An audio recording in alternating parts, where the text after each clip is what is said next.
That's the shift. That's the maturation, because for years people have been saying that NIO needs to cut the fat. Stop with the fancy houses. Scale back. But William Li is saying that the path to profitability is through growth, not retreat. This is what happens when you make the hard, expensive choice early and stick around long enough to see it pay off. That's the phase shift. For years, NIO was fighting for survival. The question was, will they make it? Now the question is, can they scale profitability? Profitability is just the beginning. It's not the finish line. Because once you're profitable, you have to stay profitable while growing, while maintaining quality, while competing with everyone from BYD to Tesla to the traditional brand. It's about deep roots and slow growth. That's what 10 years and 60 billion rand spent on R&D looks like. That's what building over 3,500 swapping stations looks like. These roots are starting to pay off. But slow growth in a fast-moving industry is terrifying. You have the best technology, the best infrastructure, obviously the best intentions, but you still get outpaced if execution falters. So look, I've been with NIO through the dark days, and I mean the dark days. The times when people were questioning bankrupt, the we don't know if we're even gonna survive days. What's going on, everyone? My name's Obi and welcome back to Courtside Financial. Today's October 23rd, and today we're talking about something that 6 months ago, a lot of people would have said is borderline delusional to predict. February 9th, 2025, NIO sells 1,470 vehicles in a single week. The stock is at historic lows, the losses are mounting, and the internet?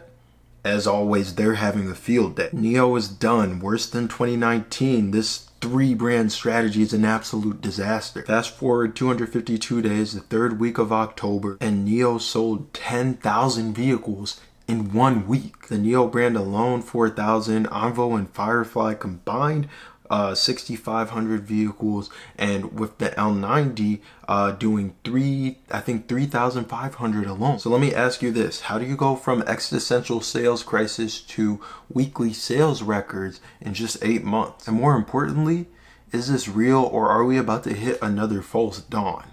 That's what I'm here to break down for you guys today. All right, so first things first, let me paint the full picture of where NIO was at the start of 2025, because context is everything. Q1 2025, 6 billion rand in losses. That's roughly 840 million US dollars. The ES8 hadn't been refreshed yet. Envo was still a question mark. Firefly was getting roasted online as a sixth-eyed fish before anyone had ever driven. At historic lows, guys. Historic. But here's where things get interesting. September deliveries exceeded 30,000 units, and all of a sudden the stock's hitting new yearly highs. There are people in NIO showrooms right now being told that they can't get a new ES8 until April 2026, and they're still placing deposits. I actually love this detail from an article that I read. It said that customers are sitting there on their phone still putting together their configurations because they test drove these cars, the ES8s, and said, you know what, I actually love it. Nothing's giving me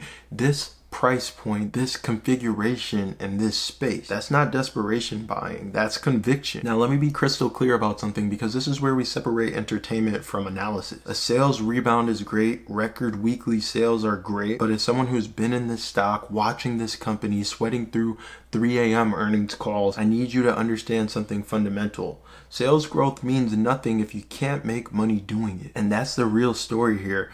NIO CEO William Li came out in an internal meeting and said the #1 priority for Q4 is profitability. Not maybe, not we're working toward it. The target must, keywords must, be achieved. Those were his words. He broke it down into 3 actions. Market the key models, ensure supply chain availability while cutting costs, and deliver quality software on time. That's the shift. That's the maturation, because for years people have been saying that NIO needs to cut the fat. Stop with the fancy houses. Scale back. But William Li is saying that the path to profitability is through growth, not retreat. So let's talk about how this happened, because it wasn't growth, it was execution. Finally, the turning point was in July when the Envo L90 dropped, a large family-orientated pure electric SUV, and within 2 months it delivers 21,626 units, setting a record for the fastest delivery of a large pure electric SUV in China. Then September hits, the all-new ES8 drops, and within 10 days, 150,000 people test drove it. That's not a typo, 150,000. It literally consumed their entire production capacity for the year. And Firefly, the car that everyone's clowning online, it's approaching 6,000 monthly sales and becoming the benchmark for premium small cars. So the 3-brand strategy that everyone said was NIO's downfall, yeah, it's working. But here's my take, and this is where I want to add some nuance. This isn't vindication, this is survival meeting preparation. NIO didn't suddenly get smarter, the market shifted. Pure electric is having a moment. The first half of 2025, domestic pure electric vehicle sales grew about 46% year over year. Extended range and plug-in hybrids were only 22.8%. September, pure electric vehicles hit 835,000 units, up 32%.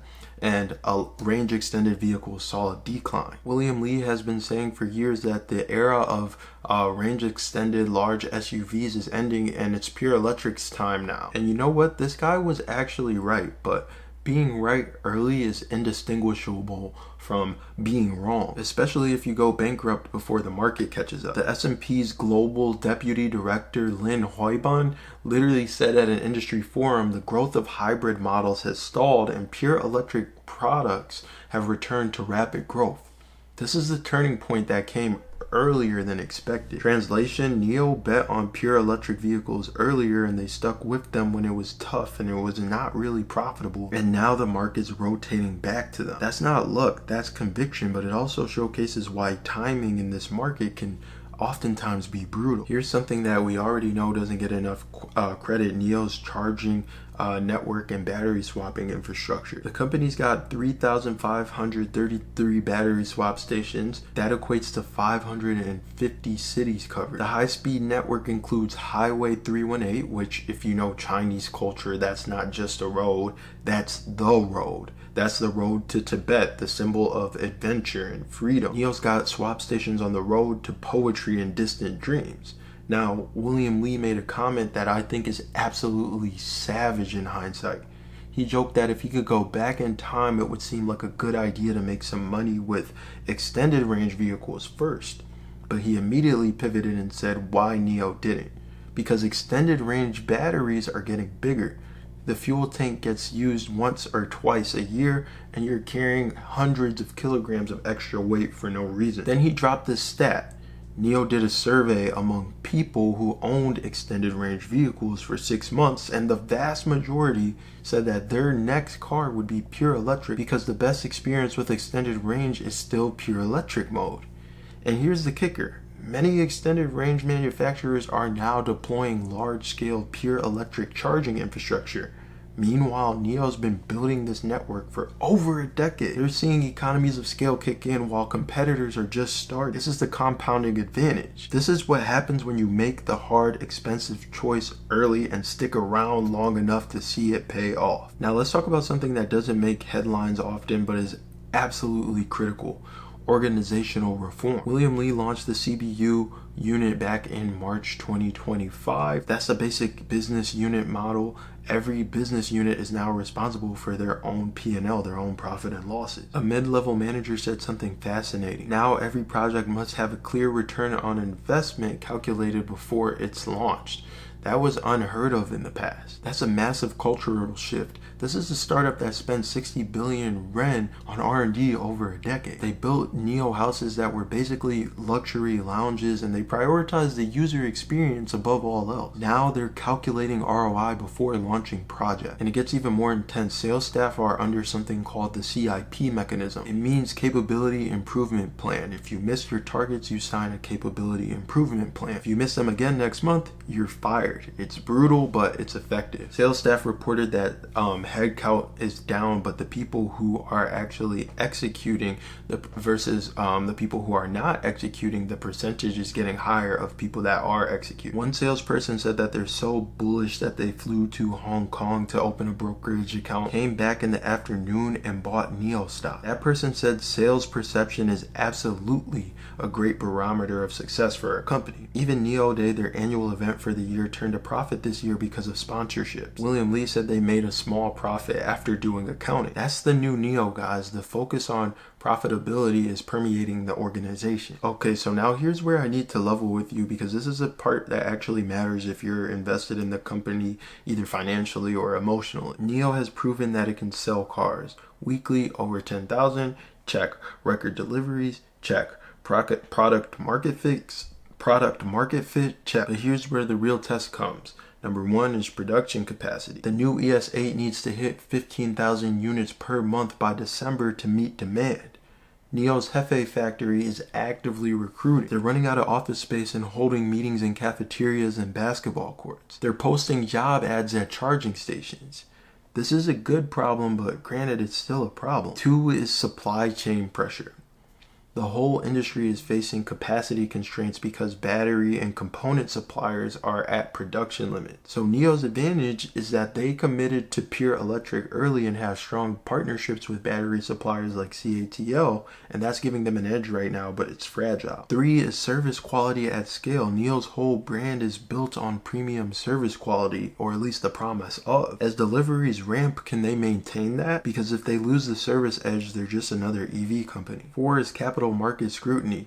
Hitting profitability in Q4 would be huge. But the real question that everybody's also wondering about is the profitability going to be sustainable? 1 quarter of profitability doesn't make a business model. Consistent, lasting profitability does. Here's the thing that keeps most of us up at night. We have purchase tax reductions and subsidy replacements ending at the very end of Q4, or you could say the beginning of Q1 2026. That could obviously create demand fluctuations in Q1. If NIO hits profitability in Q4, but then has a major drawback in Q1, how will the market react to that? So here's where I land on this, and I'm going to be as honest as I can be as someone who's invested in NIO. NIO has pulled off something genuinely impressive, from rock bottom to record sales in just 252 days. They stuck to the pure electric vision when it was the hardest thing to do. They improved execution, they reformed internally, and now they're allegedly on the cusp of profitability, according to the CEO. But here's the framework that I'm thinking about for NIO going forward. The company's moving from survival mode to profitable, sustainable growth. That's the phase shift. For years, NIO was fighting for survival. The question was, will they make it? Now the question is, can they scale profitability? Profitability is just the beginning. It's not the finish line. Because once you're profitable, you have to stay profitable while growing, while maintaining quality, while competing with everyone from BYD to Tesla to the traditional brand. It's about deep roots and slow growth. That's what 10 years and 60 billion rand spent on R&D looks like. That's what building over 3,500 swapping stations looks like. These roots are starting to pay off. But slow growth in a fast-moving industry is terrifying. You have the best technology, the best infrastructure, obviously the best intentions, but you still get outpaced if execution falters. So look, I've been with NIO through the dark days, and I mean the dark days. The times when people were questioning bankrupt, we don't know if we're even going to survive days. This rebound feels vindicating, but vindication isn't an investment thesis. The road to profitability is clearer than it's ever been, but clear doesn't mean easy. Anyways, that's it for this episode of the Courtside Financial Podcast. Make sure you hit the like button, make sure you hit the subscribe button, click the notification bell icon, leave a comment down below, share the video. If you found any of these things informative, educational, useful, at the very least entertaining, all that stuff really does help the channel out, helps us to reach a broader audience and educate more people. This has been Obi on the CF Podcast. Happy Thursday. Thank you. I'll see you guys later.